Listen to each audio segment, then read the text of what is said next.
Welcome to Dave's Dimension, the channel where chaos and insanity will always reign supreme. We are the Dimension.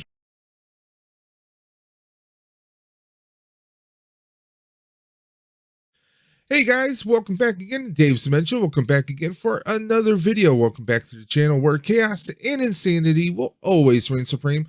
So we're back again for a new video. This one is part of our series of bike buying for big people.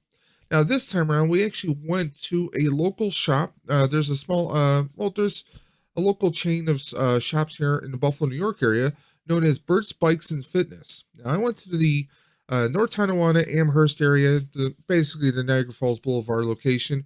We spoke with Jim Costello, and he answered a lot of basic questions and some tips and recommendations for those who are either new to buying bikes or maybe it's been a couple years, been quite a few since you might have bought one. There might be some things you might want to know, and if you're a large person, and you want to try to get a little healthier, maybe lose a few pounds and have some fun riding bikes again. Well, where should you start off with? And that's pretty much what we're going to do. So we're going to go directly to that part of the video right now with Jim Costello, where we were in the store. Now, I do apologize. Some of the audio may not be loud enough, so you might need to turn up your volume a little bit. So I do apologize for that, guys. Tried to edit it as best as I possibly could.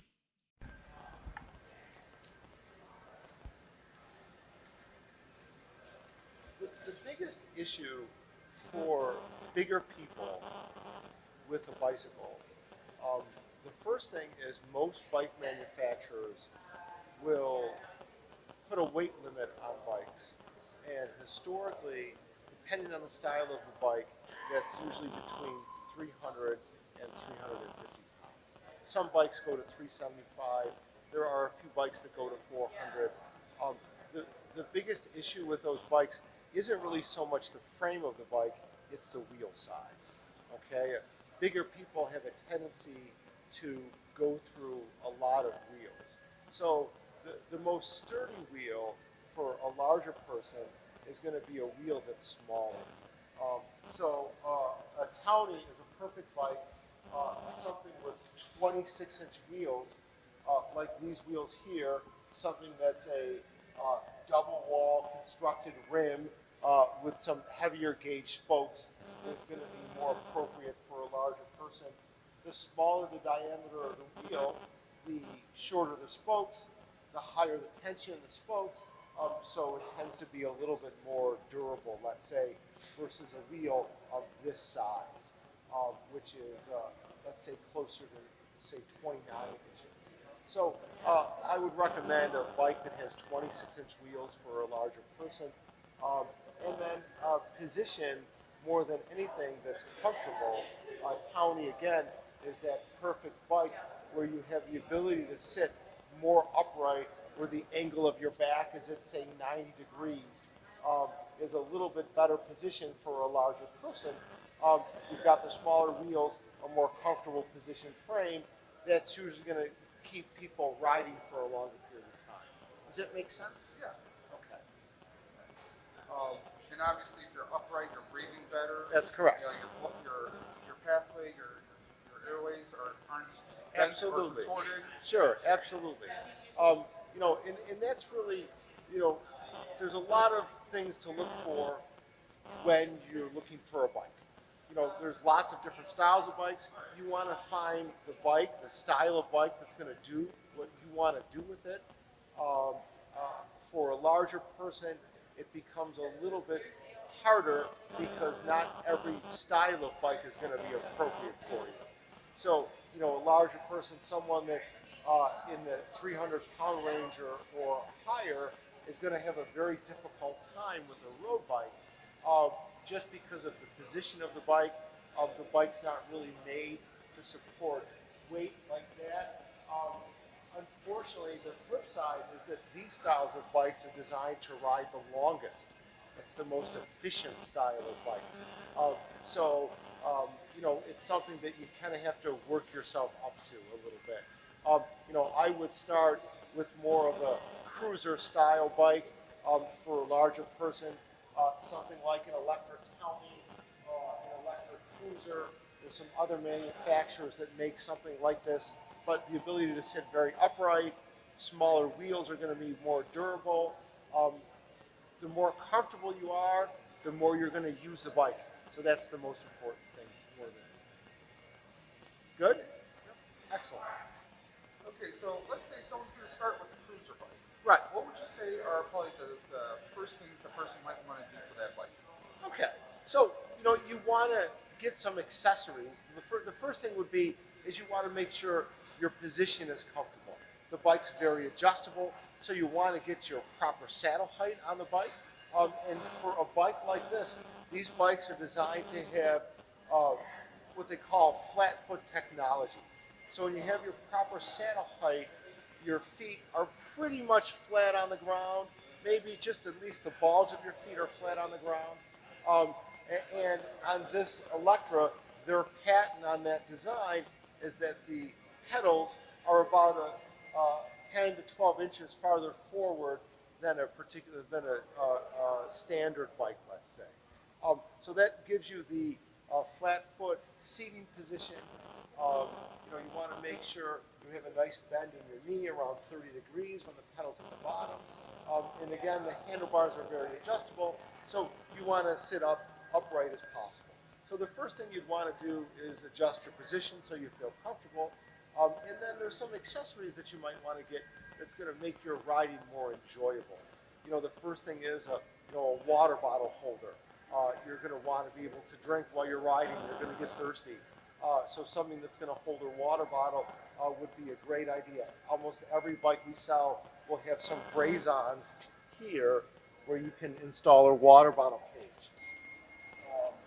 So that's really the first thing.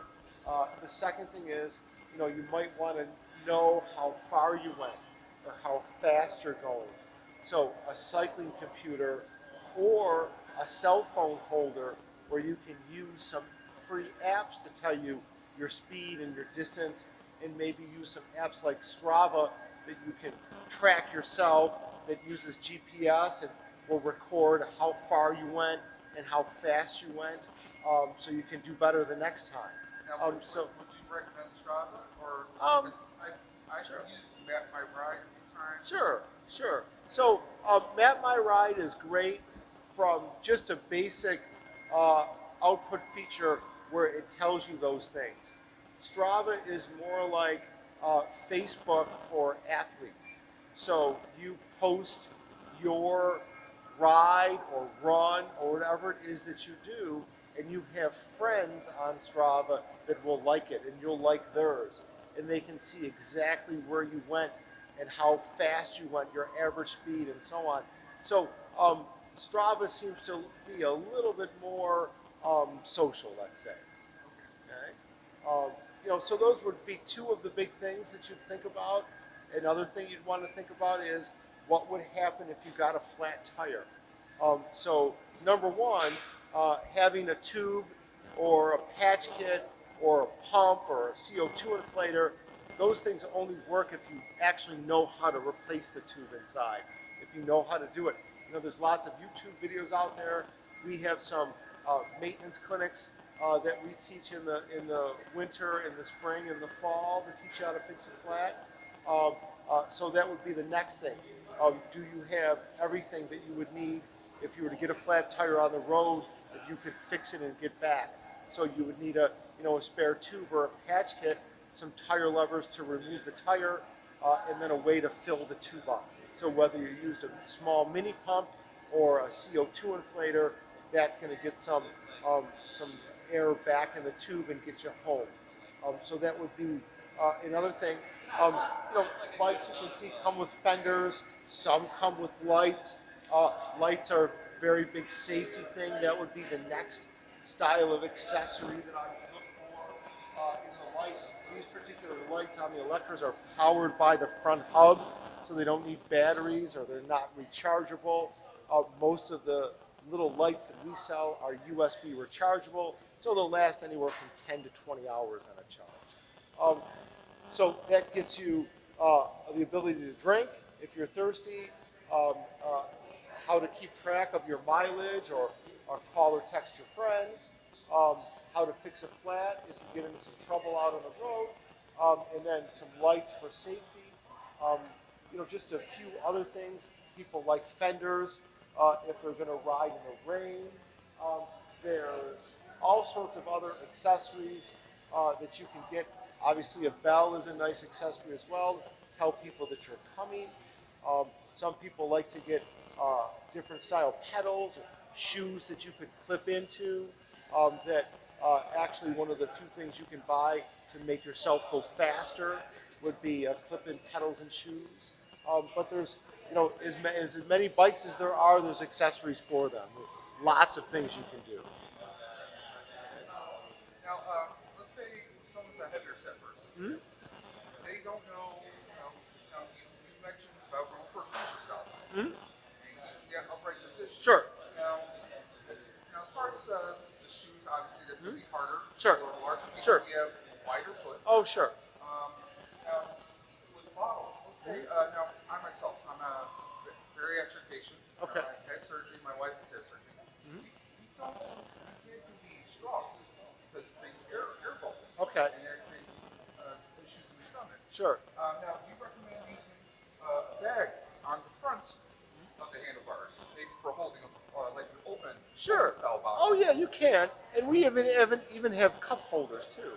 If you want to carry, your coffee cup, if you want to carry your cylindrical shaped, aluminum thermos, anything will work. We even sell holders for wine bottles. You can carry a growler of beer on your bike. So the options are limitless.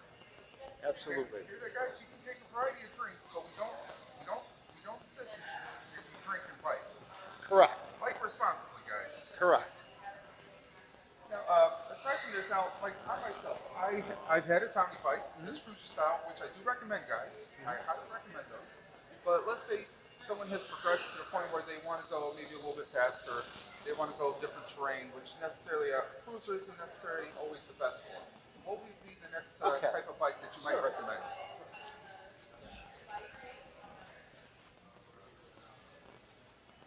So I would look at some plus size mountain bikes. And a plus size mountain bike is really a mountain bike with a larger tire. Like a Roscoe here, let's find one. This is kind of the opposite of what a cruiser is. This is a plus size mountain bike, or maybe like a mid-fat mountain bike. We're currently sold out of the big giant fat bike, or bikes with 4-inch tires. Those would be, that's a winter item, and obviously they're extremely popular to ride in the snow. This is the next best thing. So these tires here are about an inch wider than, let's say, a standard mountain bike. So the combination of the wide tire, the more air volume in the tube in the tire, and the smaller size mountain bike wheels, again, would be a very durable bike for someone who's a larger size. The negative of a bike like this is your position. This is a small bike. This would be small for me. But your position is a little bit more aggressive on this bike. Whereas the cruiser, you're sitting more upright. This bike, you're leaning over a little bit more. So you don't have as much room right here, but this would be a very, very durable style bike. And this would give you the ability to go off of pavement. So with a cruiser, you're pretty much limited to pavement, a bike trail, a paved bike trail. This gives you that kind of no bounds option where you can pretty much go wherever you want to. So this style of bike, or a version of this style of bike that not only has front suspension but rear suspension, would be something that's appropriate for a larger person. And this is suspension that you can adjust. In the rear suspension you're referring to is right here. No, like those bikes there, or there's a red bike in the bay over there that you can see. Here, come on. This is a shop in the middle. This is what he's referring referring to is the rear suspension right there, built into the frame.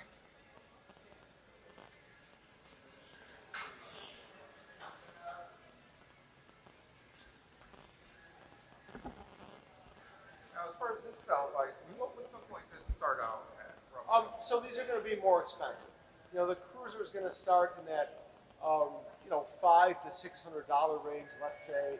A bike like this isn't really going to start till around $1,100 or $1,200. So it's a much larger commitment.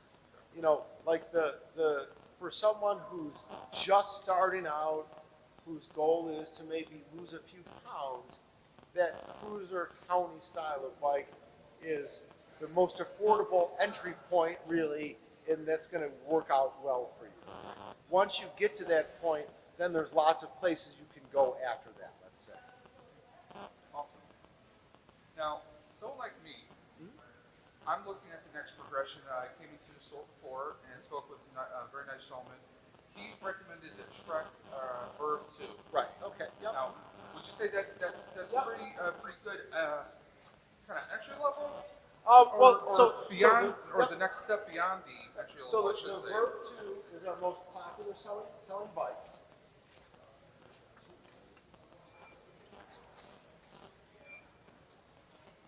The Trek Verve 2 is our most popular selling bike. It's the most popular selling comfort style hybrid in the country. Okay? And what the Verve 2 gives you is this is a hybrid. So this is the next level up, let's say, from that Townie. This is a comfort style hybrid. This bike here will give you the closest upright position that you could achieve on that Townie. This would be the next most upright.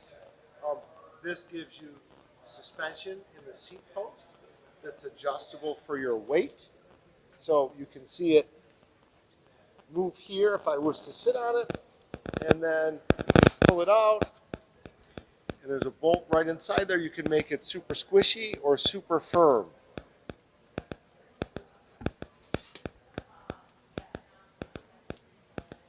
This particular bike doesn't have front suspension, but it has a fork that was designed by Trek to absorb more road shock. So on a hybrid, front suspension makes the front end of the bike very heavy. This has a much more balanced approach from a weight standpoint, but the fork is designed to absorb more shock. This does offer an adjustable stem. And that's how you're able to get very upright. By loosening this bolt where my finger is right here, this whole stem will pivot right at this point. So you can put the bars anywhere along this arc here. The negative for someone, let's say over 350 on this bike, is the wheel size. So this has 700C, which is a metric size, which is close to 29 inches, let's say. So a larger wheel, this is very efficient. So this is much faster than a 26-inch wheel or 27 and a half. The only drawback of it, it's just not going to be as durable for a larger person. This bike here has the widest tires that come stock on a hybrid, 700 by 45. So you do have a lot of air volume here. It'll absorb some of that shock. It's a very, very comfortable ride. You just have to be a little, for a heavier person, you've got to be a little careful of going over the curbs, hitting the potholes, things like that. Now, I noticed that this bike has disc brakes. I also noticed that disc brakes are becoming more of a standard. Sure. Now, would you say that there is a major difference between disc brakes and the more clamp style? Rim brake. The rim Sure. brakes. Okay. Sure. There's a huge difference. Number one, disc brakes have been around on bikes for many, many, many years. We're probably approaching the 20-year point, so it's not like there's something new. They've just refined the technology down to a point where they feel the benefit is there for every bike to have disc brakes. So the benefit of disc brakes on a bicycle is that they stop the same in all conditions. A rim brake, where it has a caliper here that squeezes the rim here to stop, those degrade if it's wet out, if it's snowy out, if it's muddy out. Your probably remember many times where you had difficulty stopping. With the disc brake, regardless of what the conditions are outside, snow, ice, mud, whatever, they're going to stop the same all the time. Okay? That's the positive of them. There's some negatives of them. Ultimately, they're a little heavier. There's more forces involved in the rim and in the hub and in the spokes for a disc brake. And then the pads wear out, let's say, a little bit quicker, depending, again, on the conditions that you ride in. But they're definitely an improvement. Now, how often would you say maintenance should be performed on a disc brake? Every year? Well, so couple it years? depends. So, like, there's two styles of disc brakes, really. There's cable-actuated disc brakes, and those are what you see on bikes sold, let's say, under $600. And all that is that it's a regular brake lever, and you're pulling a cable just like you would with a rim brake. The only difference is you're pulling the cable against the caliper down at the bottom, and that's pushing the two pads against the rotor. This particular bike here, and most nicer disc brake equipped bikes, have hydraulic disc brakes just like your car. So this is where the master cylinder is. There's fluid that goes inside here. In this case, it's mineral oil that it uses the fluid. As I push this, or I pull this brake lever, it's pushing the fluid against the pistons in the caliper, and that's what's pushing the pads out against the rotor. So no maintenance on a hydraulic system. You may have to bleed them once a year or so, depending on usage, because you're going to get some air and some contaminated in the system. And obviously, if someone's not familiar with that, you would recommend that they go to their local bike shop, opposed to trying to maybe necessarily try to do it themselves. Sure. They might bleed it too Sure. much, or maybe not enough. Well, a great way to test it is, when you squeeze your brake lever here, if this is where it's stopped, it should always stop right there. If all of a sudden this lever is diving all the way to the handlebars, that means there's some air in the system, and they need to be bled. Super simple to do. Your average bike store is going to charge between $30 and $40. Awesome. Let's see if we have any other thoughts here. Now obviously, this is one thing. In my own personal research, I found that there's no longer a men's or women's. It's a step through or step over bike. Correct. And it's pretty much unisex colors. Pretty much.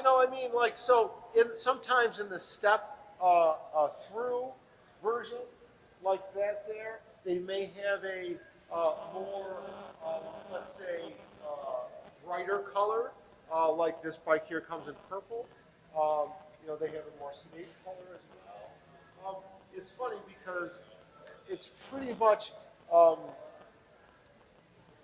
older men have trouble lifting their leg over a bike like this. So they prefer a step-through bike, like say that purple bike there. They prefer the step-through bike, but they don't want to, the stigma of buying a woman's bike or a girl's bike. So they're really the reason that they call them step over and step through now. Now, anyone who's watching this may have some concerns. Well, I only see one bar here. Obviously, it looks like a thicker, larger bar is more reinforced. Is that correct? Well, because it's a step-through frame, the bikes are made of aluminum. In order to make aluminum as strong, to have it miss one tube, you have to increase the diameter of the aluminum tube to make it take up this tube that's missing, let's say. So you have a larger shaped tube that has a thinner wall thickness, so it's not super heavy. Now, a bike like this, the Verve 2. Now, I know that Trek has 3 Verves. There's Verve 1, Yep. Verve 2, Yep. and a Verve 3. Now, Yep. what would you say is the big difference between the Verve 1, Verve 2, and the Verve 3? Okay, so they all share the same platform. So they're all going to have the same frame and form. When you have the Verve 1 has no suspension seat, no adjustable stem, no suspension seat post on the Verve 1, and then the Verve 1 has cable actuated disc brakes. So that's the difference between the Verve 1 and the Verve 2. The Verve 2 gives you suspension seat post, adjustable stem, hydraulic disc brakes, The Verve 1 is 3 chain rings in the front, 7 cogs in the back. This Verve 2 has 3 chain rings in the front, 8 cogs in the back. When you go to the Verve 3, same frame, same hydraulic disc brakes, same suspension seat post, same adjustable stem. The Verve 3 adds a nicer crank and bottom bracket, so that it has an outboard bearing crank, like on this silver bike right there. It's a much lighter, stiffer, more reliable crank and bottom bracket. The Verve 3 is 2 chain rings in the front, 9 cogs in the back, so it's 18 speeds. And then the Verve 3 also adds, again, nicer componentry, but it adds some gel grips as well. And those are the differences. Obviously, I noticed one thing compared to the Townie bike I've had, a bit more of a wing grip right here. Correct, correct. So with the Townie you have less pressure on your hands because you're sitting upright. So the bars are just out in front of you. With a bike like this, you have the ability to have a little bit more pressure on the handlebars. So you have these ergonomic grips to get a little bit more underneath your palm. And if you look at the Verve 3, you'll see that they're even more.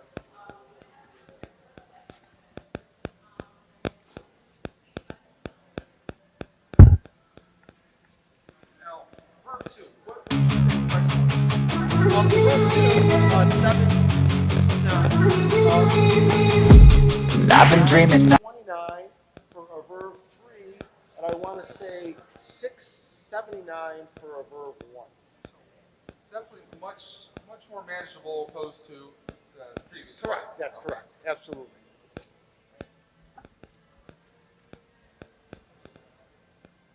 And definitely, if someone's going for a cruiser style, this is probably you want to go with a hybrid bike because it's that crossover. That's that correct. middle ground. And like that's the perfect, almost the perfect analogy. Someone buys a Townie, an Electra, enjoys riding, goes out and rides 3 days a week, decides maybe they want to go a little bit farther, they want to maybe do a charity ride or something like that. The hybrid or comfort hybrid is that next step, let's say. This is a bike that gives them relatively the same position, but with larger wheels and more gears, they can go farther and faster. Okay. Thank you for answering those questions. This has been Jim from Berts Bikes in North Iowa, Buffalo, New York area. If you guys are looking for a bike in the Western New York region, definitely hit up Berts Bikes. Great. Okay, so there we are, guys.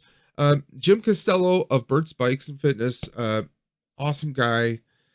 He answered all of our questions. I mean, I was trying to think of additional questions to ask, and he covered just about everything. And then off camera, he helped me find some awesome pedals for what I'm looking for on my new bike because I have a wider foot. I wanted something with a little bit more substance, a little bit more grip. He helped me find that.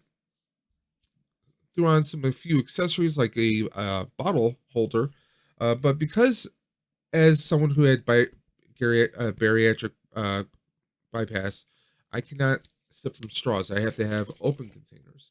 Now, your regular sports bottle is going to be a little bit thinner, and it's going to have the spout there. So I needed something. Usually, I like to take this this Yeti and pop it in. This will not fit in your traditional bike bottle holder. So they did have some that will actually work on a twist dial. So it opens up for larger bottles to slide in and out. And then just twist it and locks into place. It's not going to go popping in and out. That's pretty much what I use for that. They had those actually in stock, so we had that slapped on. And a lot of your bikes do not actually come standard with kickstands nowadays. So we did have to get a kickstand. That was, I think, around $22, maybe $25. Not terribly expensive.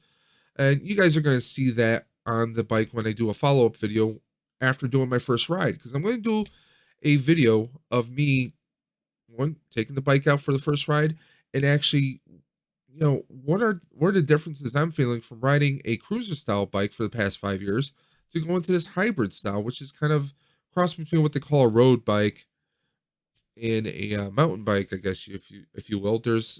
They don't really use the term mountain bike too much anymore, but As you guys saw, Jim was nice enough to give us all the answers we could possibly have, a lot of points, some tips, and definitely, guys, if you yourself are in the market for a new bike, or you have a bike and you maybe want to get a few things upgraded, repaired, hit up your local bike shops.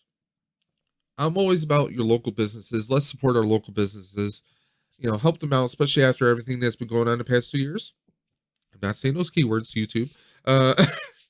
But if you happen to be in the Western New York area, that is the Buffalo, New York, Niagara Falls, North Tonawanda, Amherst, if you're in the Western New York region, then please do me a favor. Honestly, hit up Berts Bikes and Fitness. They're a tremendous staff. They're always friendly. They're always helpful. I mean, I go in there, I'm like, my old bike, I took it in there plenty of times saying, oh, I think there might be a leak or something. How much does it cost anything to check it out? They've gone through. They're like, no, let's check it out. Let's check your tires. They checked everything out. They do, just like any bike shop, they will charge certain fees for, whether you need like Jim had mentioned about getting your brakes bled. If you have a hydraulic brake, which I now have, changing your brake pads or getting tune-ups. That's always going to be something that you're going to have to pay a few bucks more. And plus, with how intricate and how complex some of these gear systems and the brake systems are, I would definitely defer to your local bike shop, guys. Always hit them up. But honestly, Bert's Bikes, they've always been helpful. When I started my journey 5 years ago, when I was 495, I was just under 500 pounds. I needed a bike. Couldn't find a bike well, that would sustain my weight. They got me the Townie, which tops out at 350, and then they reinforced it with technically triple reinforced rims and a stronger gear set to support that 7-speed. They were able to do it. It cost me a bit of money, but they were able to help me find the parts, and they set it all up. So that was a bike that could sustain me and my weight. And now I'm on my next journey. I'm 350. I'm at 350 right now. I want to get back down. I was at 340s. I'll be honest. I was at 340s. I gained a few pounds during the winter. We're going to get rid of those pounds real soon. My goal this summer is to get down to, I would love to get down to 325. 330 would be great, but when you set yourself a limit, you want to turn that up a little bit. So I want to get down to 325 or 320. That's my goal by the end of the summer. We'll see if I get there or not. I might not, but it's about not giving up and keep pushing forward, guys. But again, if you're in the local area, hit up Bert's Bikes and Fitness. They do fitness equipment, weights, treadmills, anything and everything you can potentially think of. Stationary mounts for your bike. If you want to bring your bike indoors, you still want to do your bike riding throughout the wintertime. Unfortunately, I don't have the space to do it, so that's why I'm not doing that. But if you have a house, garage, a basement, you got room for your bike, get yourself one of those stationary mounts.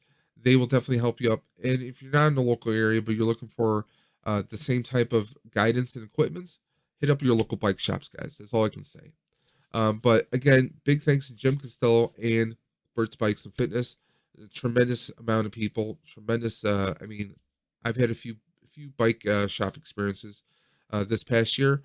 I went to a local shop I will not name the name of. It was less than ideal customer service just walking in there to begin with. And there was pressuring to go down this route opposed to this route as far as where we were going for bikes.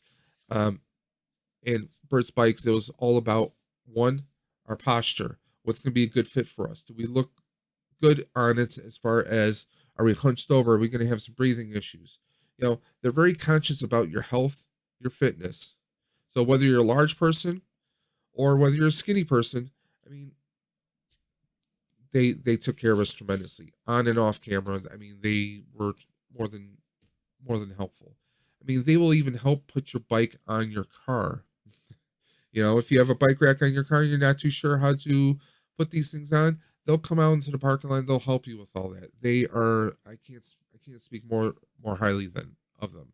No, this video was not sponsored by them, but I just had a tremendous experience with them and I wanted to share it with you guys. So until next time, guys, this is Dave from Dave's Dimension saying keep on busting, and I will always catch you on the flip side. Take care.